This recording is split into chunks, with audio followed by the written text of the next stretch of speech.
Good afternoon and welcome to episode 298 of the On Air Advocate. We're at the On Air Advocate. We provide education, advocacy, and supportive services for special needs parents, caregivers, and those with different abilities and complex medical conditions. For those of you who may not know me, my name is Tammy Flynn, and I am the host and producer of the On Air Advocate. And I am super excited if you are here this afternoon joining us, or whether you are catching this on the replay.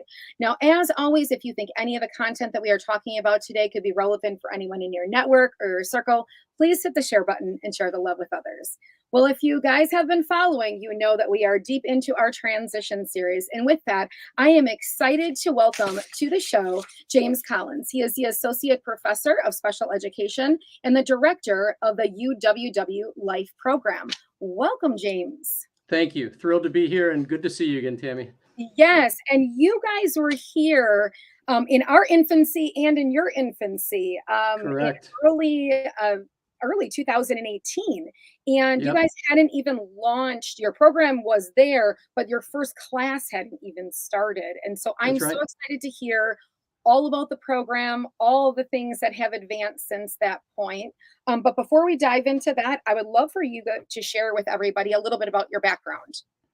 Sure, absolutely. So my background is I was trained as a school psychologist and a board certified behavior analyst, but I really wanted to learn how to teach. I learned how to intervene and work kind of directly with students, clients, but I wanted to work in a classroom. So I went back, obtained my PhD in special education, and kind of pulled it all together.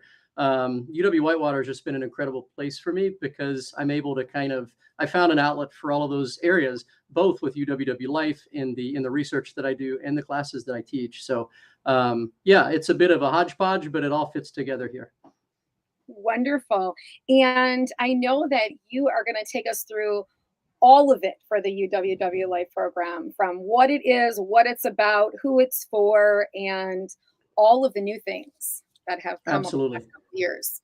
Yeah, and then I'll be happy to answer specific questions too. But kind of broadly speaking, the UWW Life program, and the acronym LIFE stands for Learning is for Everyone. It is the first program of its kind in the entire University of Wisconsin system, meaning that there's not another program like this in any of the UW system campuses. And UW Whitewater, it makes sense here. I mean, what this campus has a special mission to support students with disabilities. And some of you might have been following the incredible talent over the years of our wheelchair basketball team. You might be aware of the supports that we provide to traditional students through the Center with Students with Disabilities. And for me, there was a big gap there because there's been an entire demographic excluded and that historically hasn't had the best of outcomes by any means. And those were students with more significant disabilities, particularly students with intellectual disabilities has been a big aspect of my research and interest in really trying to figure out ways to improve outcomes. So the program, when we met with you, it was definitely beyond a sketch on a napkin. We had structure in place and had kind of the main pillars when looking at the areas that we work with, which there's a nice diagram on our application that's a big purple. It's on the second page that gets into all of those different domains, ranging from independent living, employment, social skills. I mean, even working with things as important as leisure, helping students learn how to debrief and decompress after a hard day of class and a hard day of work. So we teach a lot of things that isn't too dissimilar from what traditional undergraduates get. We just we adapt, modify, and provide a lot of specialized instruction to target gaps, target areas of need for our students. But of course, our students take traditional coursework too now. But back to the general, though, a little bit more of the general stuff with the program. Yeah. We officially launched in 2019, fall of 2019. And of course, that was T-minus about 4 months before COVID really became a big thing.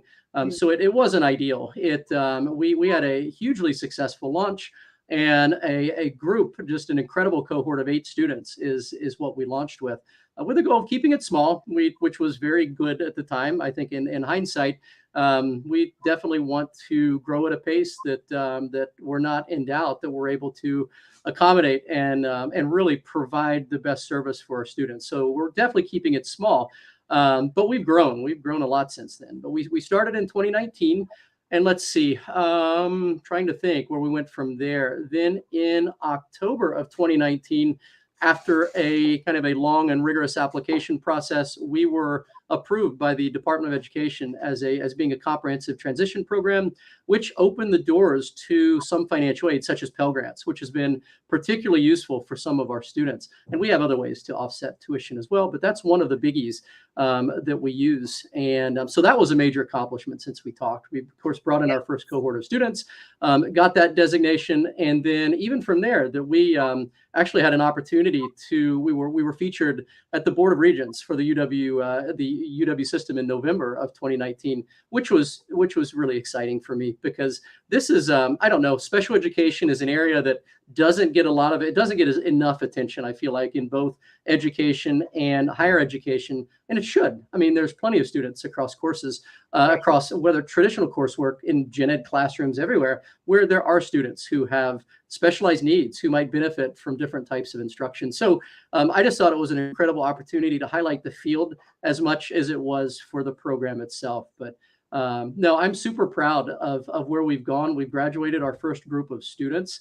In fact, our first group completed in 2021. Of course, it was kind of stitched together, the online, the commencement ceremonies, but our students officially participated in the walking ceremony with the, of course, on the program with the full thing this last spring of 2022. So we've truly gone from a program in the works to full circle to now we've graduated our first cohort. And in fact, this year is the first year of our fourth year program, where our students have been with the program since fall of 2019. After the first 2 years, students who continue from, we have what's called a basic program. And I think that's all that we had when we last talked with you, which is the first 2 years. And that's where students live on campus.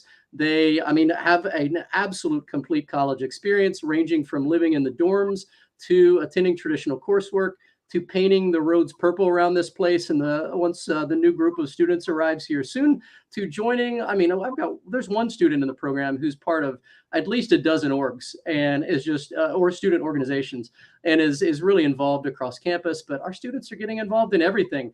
So I guess to illustrate a little bit about that the first 2 years of the program, that's really the core part of UWW life. And with that, our students start each day, usually around 9 a.m. in our classroom that we have in Winther Hall.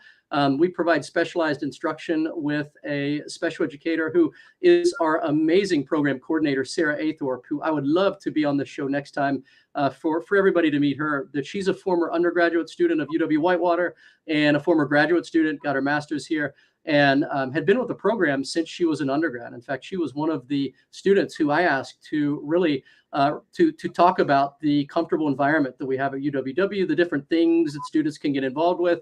And wow, did her job grow since then. That she went from doing that to stepping up to an instructor, that as throughout her undergraduate experience, that she was one of our special education and classroom instructors, and has since taken on the leadership role with program coordinator. So she's stepped up and has moved into that position. And our students have had an amazing experience, that they've not only learned about all of the aspects of independent living, employment success, I mean, everything from social skills, how to handle conflict, how to live away from home, how to manage budgets. I mean, we have a credit union on campus that all of our students have a budget that they work through.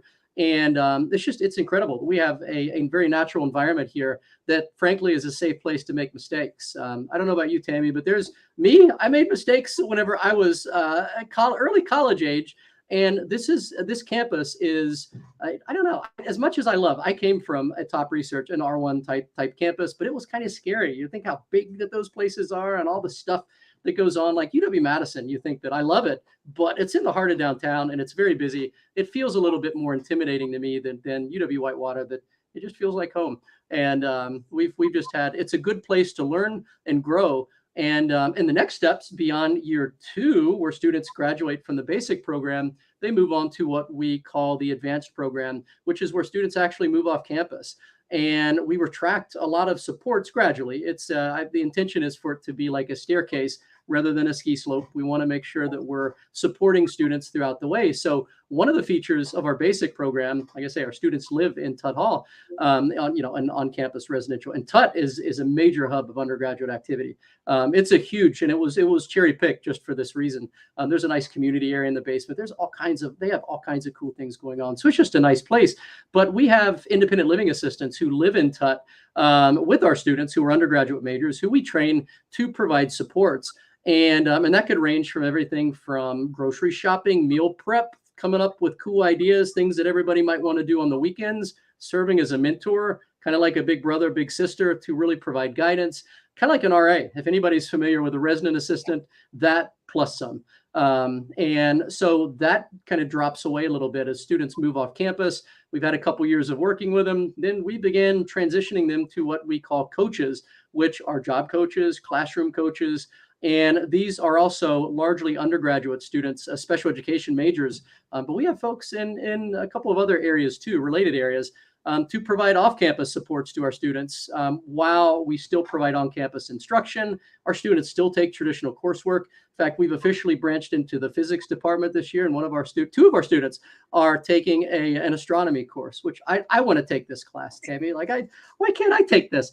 So very exciting that our students take everything from art classes to, we had a student take a biology class last semester, diving, 3D design, just all kinds of cool stuff. So our students are getting a complete college experience. We're building a bridge to campus. And then part of that job is building a bridge off campus and kind of passing that baton to the students to really we're building their self-determination, building their self-advocacy, and trying to build those skills in as natural, authentic of an environment as possible. And I can't think of a better way than once we get folks to a place that we believe that they're safe, that they're prepared to move off campus and take that next big leap to actually do it, but yet still have a lot of supports in place that we gradually taper. And so for this year is our first year in business with our fourth year students. And really our goal from there is to continue supporting students and gradually transition them away from campus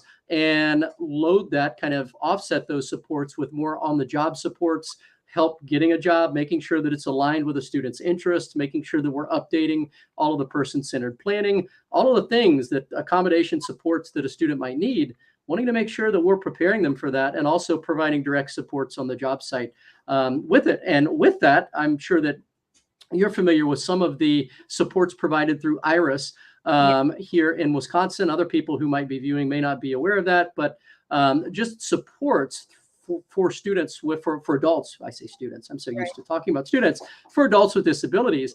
And we've actually become a, is it vendor, provider? I forget the exact language.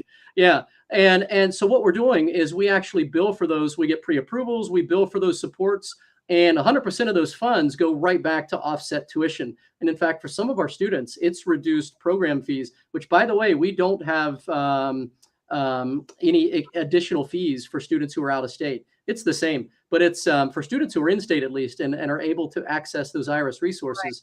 In some cases, it's reducing program fees for year 1 and 2 by more than 50%. So it's really been useful, and we've pulled all these things together and just continue doing amazing things here. And it's an exciting time.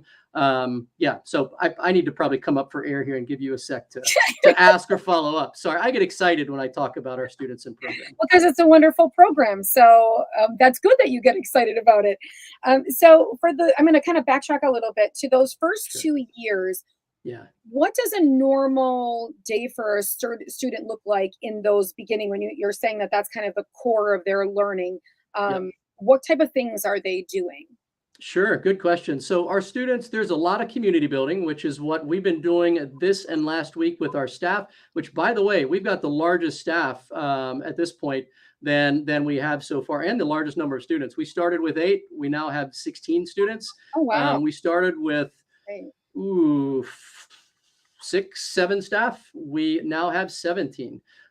So we have and these aren't even considering our affiliated staff with programs we work with, such as the Communication and Sciences Disorders program, such as some of the faculty and staff and students who work with our students from the counseling department. So we've definitely grown in those areas. So other than community building, once students arrive on campus, part of our job is to make sure that they're safe, because some of our students have not been away from home and had a whole lot of experiences. And they might have gone to camp, might not have actually been away for an extended period of time. So this can be pretty tough for everybody. I mean, move-in day, there's a lot of tears shed, not just from families from the Life program, but from campus abroad on move-in day. It's a big time. So part of that is just helping students acclimate, wanting to make sure that everybody's needs are met, making sure that they're comfortable, and finding their way around. And we do a lot of interactive fun things just to make sure that everybody is kind of knows where to be, knows what to do, getting everybody into routines, get them settled into their dorms, and get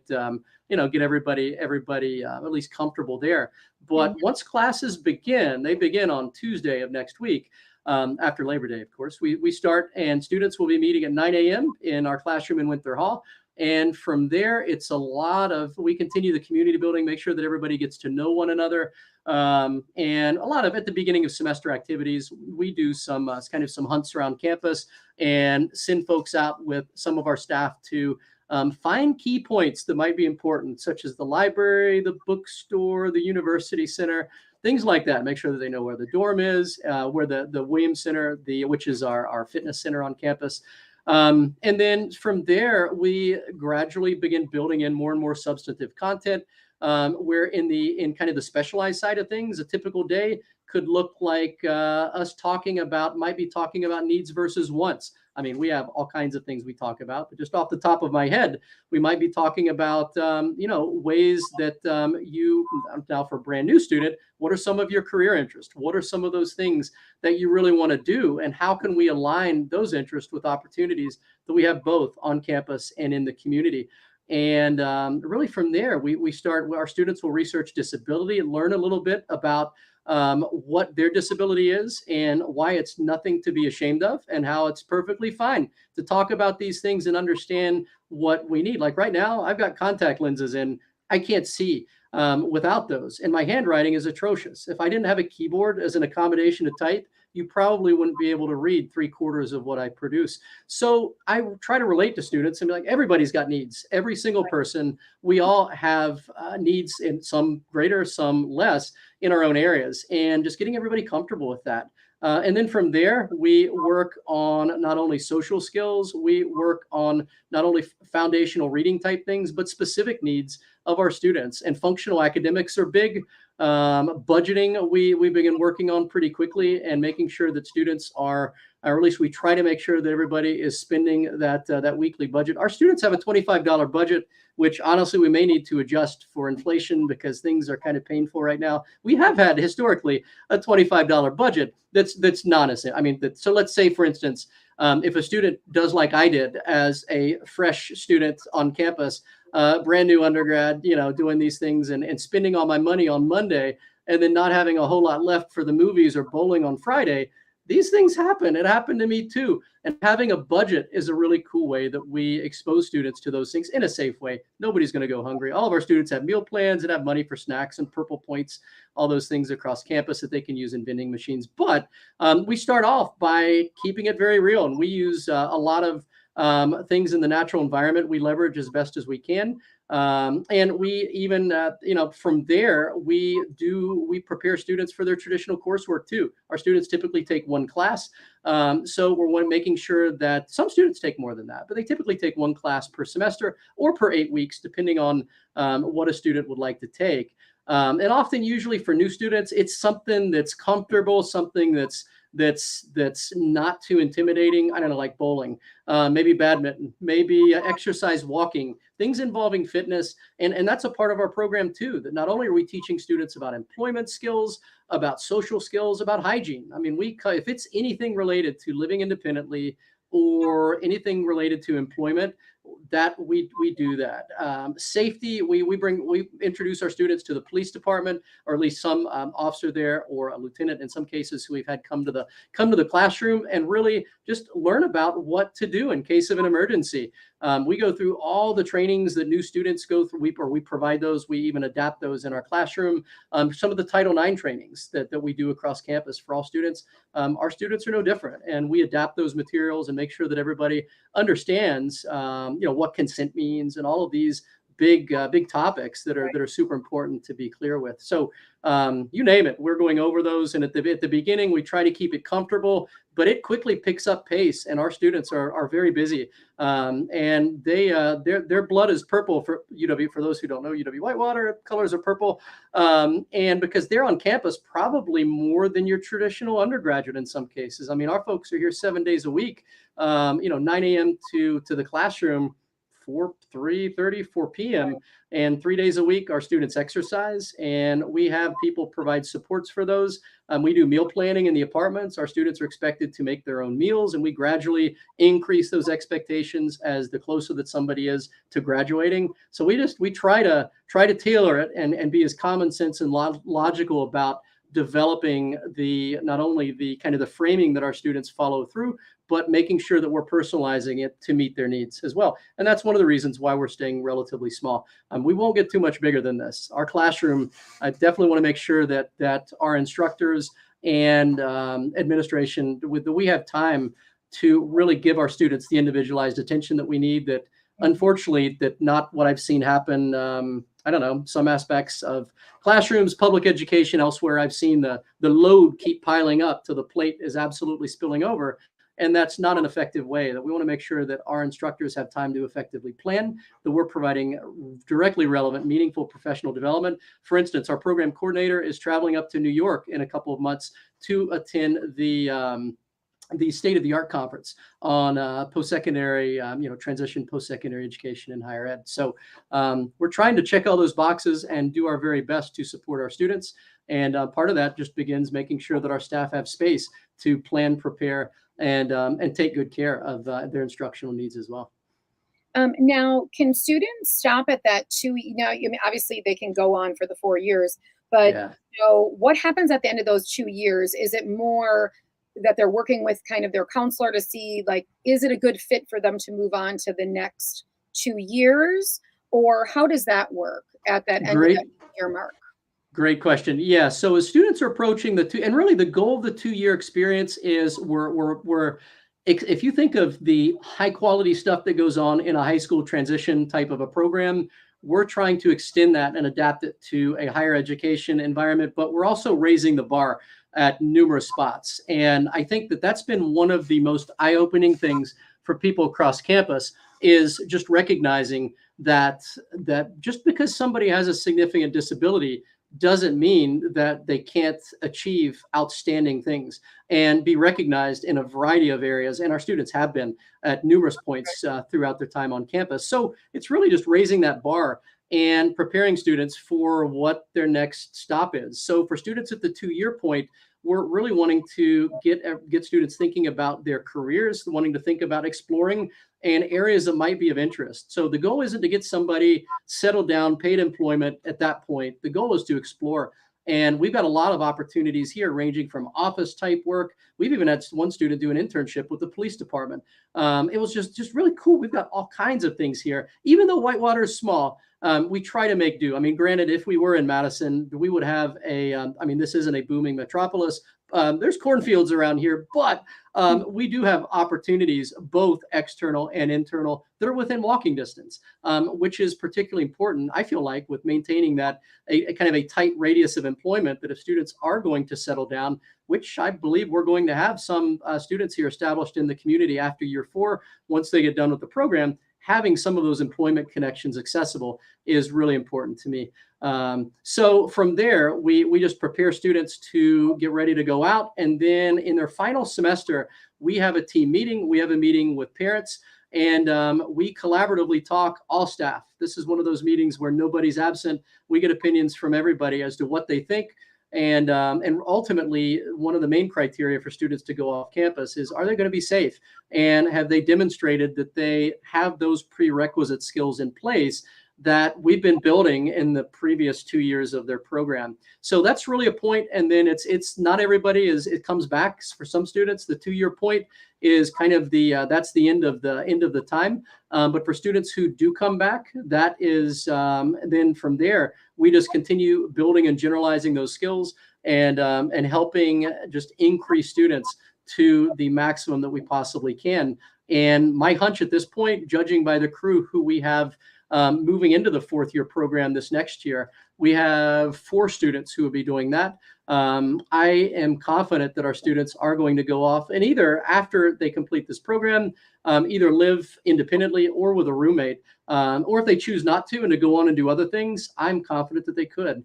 And that really is the definition of success for me. We want to make sure that students are prepared for the rigors of life, and it's not always the easiest out there. But this is a good place to provide these trainings, and going off campus provides a lot of other cool opportunities too, such as learning how to fill out a lease, dealing with a landlord. What do you do if something, if you all of a sudden don't have power to your microwave and you've got to go push the little GFE switch, to make sure that, so it provides a lot of opportunities that we just don't have in dorms to really just extend we're building on that knowledge that students have learned about from living away from home, but then taking that to the next level and then gradually transitioning that, just a kind of gradual release of that instructional control to the students to where they're then maintaining this on their own upon completion.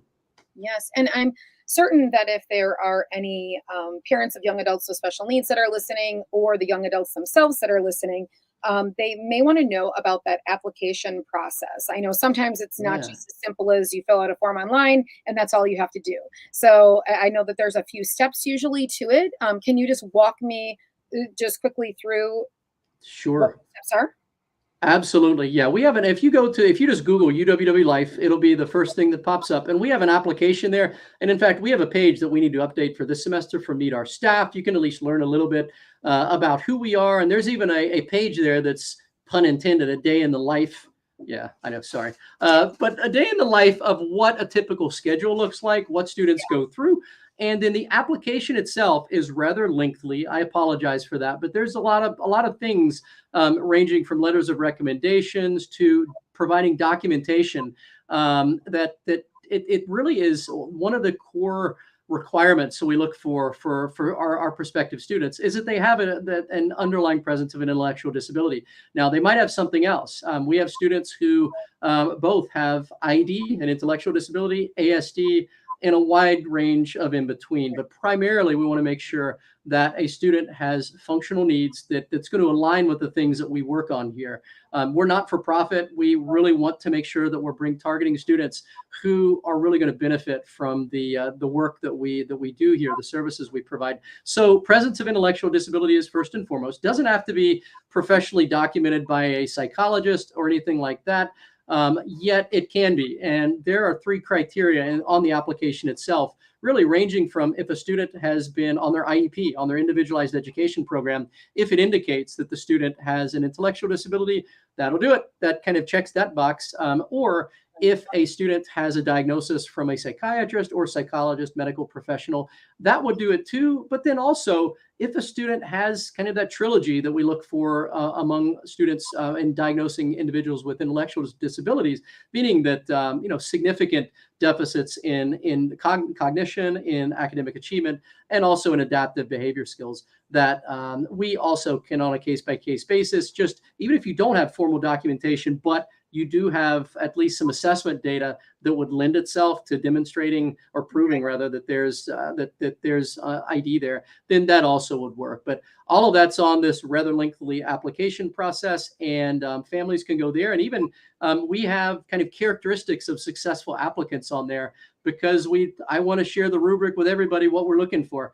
Kind of like my classes. I don't like my students to have any secrets, and sharing what we're going to be evaluating someone on, I feel like is that's just good, I think, planning to help somebody understand what we're looking for. So we're looking for young adults, generally in the age range of 18 to 25. Not to say that we haven't made an exception yet, but not to say that we wouldn't for the right applicant. Student does not have to have a high school diploma. Student does not have to have any standardized test scores like ACT, SAT, whatever. That there's none of those are requirements. And really that the student's disability is primarily cognitive rather than behavioral. That, as you can imagine, on a college campus, that we have, there's certain expectations, of course, for all students. Right. And so we're really wanting to target students who are willing to work, who are ready to get away from home and to truly have a college experience, with a goal of enhancing those employment and independent living skills to get that student to the maximum level of independence that we're able to. Ideally, with culminating at the end of the program, students moving off campus and having a really, for me, success is at the end of this, we get students off campus, at least with a part-time job, at least getting minimum wage, and at least being able to work independently or with DVR type supports that might be provided, or IRIS type supports beyond that would carry on for years and years and years after finishing the program. Yes, and I can speak, as a special needs parent, that I do think it's important that those things are spelled out right there of who you're looking for on the application. So, because no parent likes to fill out the whole application with their young adults to find out that they, I'm saying that it's not the right fit, Exactly. either way, that way. So from that application process, then, do you guys do some type of, if you feel that they are a good fit, both ways, then do you guys move on to like a Zoom interview? And then Yeah. does that go on to them actually seeing the campus or staying a night? Because obviously, looking at it from the outside is very different than being there and staying overnight. Absolutely. Yeah. So what we typically do during COVID, we were doing these online, and we still will if somebody's out of state. We have some students who are out of state that if, that's just not possible. But we do like to get people here when possible, because you can see campus. We get to, I don't know, after years of this pandemic, it's nice to finally be back in person when possible. So we do encourage if people can make it here. But the interview, basically, we spend about an hour after somebody completes the application. We'll review it as a team and then make a decision regarding, yes, the student looks like they are a good candidate. And then at that point, we will, if not, then of course we send a letter and basically we really appreciate your interest, but we don't believe that this this applicant is a fit at this point. Feel free to apply again later on. But for students who move up to the interview stage, then we have a private interview with the student that we ask an array of questions just to get to know them and to figure out what their goals are. And then, of course, we align that with our own thoughts about, well, how are we able, the resources that we have, the things that we teach, kind of the focal points of the program. Are we able to do a good service to meet the student's needs? Like, is this somebody who would be a good fit for those things that we are really good at, those things that we have, those supports in place?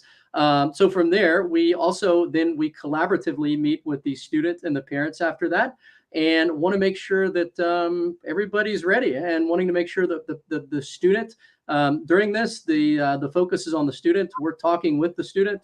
Don't be surprised, parents, if I go straight to a student and maybe shake their hand first and speak with them. That's part of the process. We're transitioning to from a lot of families who are used to IDEA, who are used to, which I love. I teach the graduate special education law class here, and I love it. I think that those supports that can be provided through 21 are incredible, but it's different here. That it's not something that generally would carry on to higher ed unless there were some really interesting discussions by the IEP team in that 18 to 21-year-old range.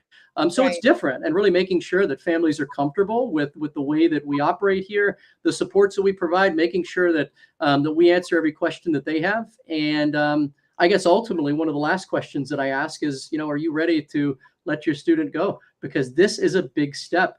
And families too, I think it's been more difficult for families in some cases, which I don't think is too dissimilar than for traditional undergraduate students, of letting go and seeing that transition away from home. And when a student is finally walking through those doors and, families back here saying goodbye, it's a difficult time, and really making sure that families are aware, who are ready to support their students' independence through those next steps, because families are our stakeholders. In fact, we just had year 4 meetings with all of our students moving in to make sure that we're on the same page, make sure that families had a very active voice in that process, and to make sure that Sarah and I both are hearing all of those parents as stakeholders, what they're thinking really needs to be done. And I believe in every case that we're on the same page. We know the students not as well as families, but academically, we know and personally, of course, we know these students Right. really well in the amount of years that we get to have with them. But nothing can match the decades, in many cases, that the parents have of knowledge. And we leverage that and want to hear what they've got to say. And we want to incorporate that into our planning for year 4, as this is our last opportunity to really meet these students' needs and close any gaps that we can before those students are officially out of the nest and still maybe close, still in some way. I'd love to find ways to still maintain some of those campus type supports, at least that network that we've got of people who they know, maybe ways to mentor other students. I don't know. We've got some cool ideas for students who stay around and might still be connected to UWW in some way. I think it would be really cool to leverage their knowledge as, upperclassmen at this point, but leveraging for new students and how we even can incorporate and still keep our alumni attached as even perhaps mentors. But I don't know. I'm just thinking out loud. We haven't gotten that far yet, but it's in the back of my mind for how we can stay engaged with our alumni as much as we have with our, when bringing new students in and still keeping those connections there and some way incorporating them into the process. But we will see. We've got a whole year to figure that one out. Okay, and last big question would be about the criteria. Now, I know you said that can be found right on the website, and you did say already, obviously the student has to want to be there, right? And excited to learn and grow and all of that. But are there maybe 2 or 3 other big things when it comes to pieces that you must kind of meet criteria-wise? Yeah. I know there's probably a long list, but maybe just a few of the big ones. Yeah, no, I appreciate you asked that, and it really is. I tried to make it as simple. It's a one pager. It's a bullet pointed list that's on the application, so hopefully not too painful, but it is. It does cover areas. So I'd say other than the presence of an intellectual disability, which is, if anybody's wondering about what documentation we look for from that, IQ scores of 70-ish or below is a big piece of that. So this is good advice for parents who are presently and students who are out there might be listening in seniors in high school. It'll be a phenomenal time to request updated assessment results, not only for cognitive skills, which I'm not a fan of updating too often, but that's a good point to get those updated, but also updated academic achievement, maybe even adaptive behavior. I'd love to see school districts give either something like a Vineland or an ABAS, the adaptive behavior assessment system, some of those assessments that your friendly school psychologist in public ed should be able to connect you with. But public schools are obligated to conduct these things free of charge at request of of a parent. Who could even request, if a parent wanted, maybe even a second opinion, then there are ways that they could go about even doing that for results. So to get those updated assessment results before somebody would come to campus. But beyond that, we look that a student would have, let's say, be able to at least be independent for a couple hours or more, meaning that not somebody who has significant needs to where they would not be able to, because we're not going to be able to have our eyes on a student at all times. At the beginning, we front load things. There's all hands on deck basically here at the beginning to make sure that we can transition students safely. But at least a couple hours of being independent, have a basic hygiene routine down pat, that kind of stuff. If students can't take meds independently, that's okay.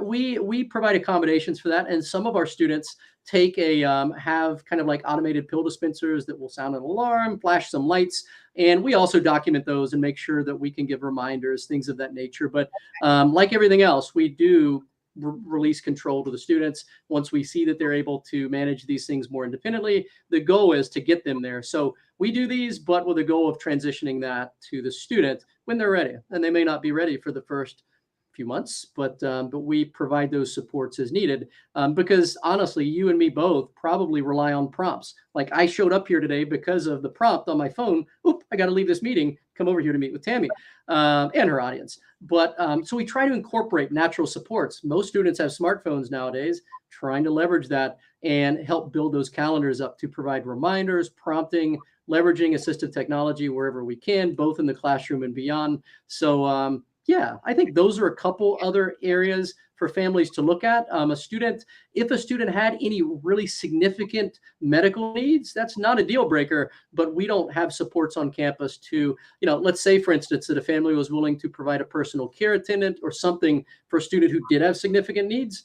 That is an idea, and that's something we would definitely look at. It's just not something a bridge we've crossed yet, but it is something that if somebody did have significant medical needs, and I know that some students have applied and did, just with COVID, the timing has not been right for some of that, and I absolutely understand. But Down the road, I think that could absolutely make sense, though. And we accept, so about applications, we're accepting applications now whenever somebody would get them in. We're looking for those probably, I don't think we've set a firm deadline on those, but by January 1st of 2023, we would look at getting those applications in. And if anybody wants the full dose of what UWW Life is, on, let's see, it's the first Friday in October, which I believe is October 7th at 9 a.m. We're hosting our open house, and you can go, if you just Google UWW Life, there's a registration link there on our main page. And with that, it's an all-day event. We'll be not only showing off the incredible staff and students. We'll have our students there. In fact, we plan to have our students provide tours. So away from me, hey, families want to come in, talk with our students to find out what it's really like. Our plan is to have them helping show everybody around. And it's cool because it's giving them a leadership opportunity and to showcase some of the things that they've learned, maybe in the last year, maybe in the last few, depending on who you'd get paired up with. But we have activities planned, a big overview of why we're here, the needs that we're meeting in the state, region, and community. We do tours of Tutt Hawk, tours of campus. We go through financial aid, how to be able to, kind of the application process. So it's really informative. It's our big once a year event. We also do smaller ones. So somebody could certainly email our web link is just lifeprogram@uww.edu. It's on the main page. And we often do kind of like for classroom visits for where teachers might want to come with their students. We'll do some of those personalized a few times throughout the year, but this is our big event. So if somebody's interested in joining, please, I'd love to meet and chat on the 7th. And we'll have a variety of speakers. And I'm looking forward to really just talking about and showing off the cool things that we're doing and meeting the next batch of prospective students. That's always exciting too. That is. So, so everyone knows, below this podcast as well as broadcast, we will drop all the links below to make that real easy so that people can access that. And then it will be in the podcast show notes when that comes out. So it's easy to access. And then if you guys send me over the flyer, if you guys got the flyer, we can put that up too for the open house once Sure. that's ready. Thank you. I really appreciate it. Yeah, we can get that out there. So applications by January 1st of 2023. Yes. All And right. it's not in stone yet. I'm pretty sure I believe that's what we did last year. I just need to consult with Sarah Athorpe to make sure that she didn't have any other ideas, but it will generally, that's going to be the time frame because we like to conduct interviews and we don't like to leave families waiting. I mean, I know that one of the cool things about this program is that we're giving options, and if not here, that's fine. This program isn't a fit for everybody, but it's another option on the map. And we like to get that info back because, I expect that our families are broadly looking and checking out all kinds of programs. And so with that, we want to make sure that we can lead to at least informed decision making on there. And so we like to be respectful of that. And that's one of the reasons to get those applications in early, get the interviews done, and then make those decisions and let people know for numerous reasons. Yes. Well, I thank you so much, James, for being here with me this afternoon and sharing all about the UWW Life program. And if you guys are in the Walworth County area, actually, you could come visit UWW Life at the Walworth County Resource Fair, which is going to be held September 7th from 4:30 to 6:30 p.m. And I think you said Sarah will be out there. She will, and I would love for your viewers to meet her. She's amazing and is a great resource and would absolutely be able to carry on this conversation if anybody has additional questions. All right, that sounds great. Well, again, thank you so much for sharing with us this afternoon, and thank you all for tuning in to the On Air Advocate for our transition series. So until next time, you guys have a wonderful day.